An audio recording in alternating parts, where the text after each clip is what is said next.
Hindi kay si Dance mag Yung windmill ng Gimaras. Sir Dance. Tapos may solo-solo. Dance bala. Pag-group anay, tapos sige, magsulo-sulo kung magsusulo. Right, so sa picture natin, medyo mainit ng konti pero please ganda. Sis ko na lang. Minsan lang, minsan lang naman. Minsan lang. Yes, ganda. Pag-group anay kita, tapos kanya-kanya. Bro, picture muna tayo dyan. Yeah. Para i-background natin wind veil at saka yung high speed. Doon. So may maraming kwan. Dito sa Gimaras po, kung napapansin nyo kanina sa mga highways natin, sa Gimaras Island po, meron tayong baba. Then yung pinakamataas dito, hindi naman siya namin masabi ng crime, kundi yung pinakamataas is vehicular accident. Gawa po ma'am na Malaksi, malaki. pero kulang pa tayo sa street lights. Then wala din po dito mga NPA, gawa po na yung highest elevation natin is 300 meters above sea level. So mababa lang siya. So hindi sila makakatago na maayos. Then buong tao sa Gimaras magkakilala. Hindi man namin kilala sa pangalan, kilala namin sa mukha.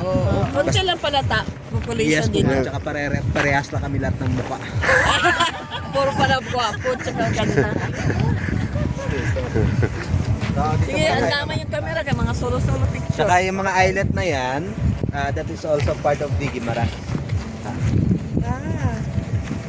And napansin nyo rin, kahit province tayo, malalawak yung national road, no? So isa po sa mga reason bakit malawak yung national road, dahil na-approve po yung bridge, proposal po ni Duterte. Ayun, po ang yan. maganda. Na-approve yung bridge from Gimaras to Iloilo and Gimaras to Negros Occidental. So starting na po yung construction. And yung bridge po from Gimaras to Negros Occidental, pag naipatayo na po yan po yung pinakamahabang bridge sa buong Pilipinas. Lalo niya po yung San Juan de Puerto at saka yung San Juan. Pagpagdan.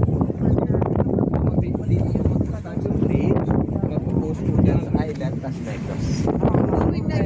Yes po, start na sa ngayon. Pero ututusin sana, ayaw namin. Oo, kasi mawawala ng mga ano yung dyan, no? Hindi naman mawawala ng mga kabuhayan, kundi magkakos ng traffic dito sa Gimaras.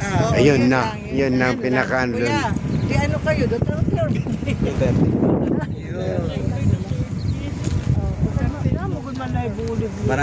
Marami din dito na like boat buying kay BBM, pero more on Gimaras, kuha lang ng pera.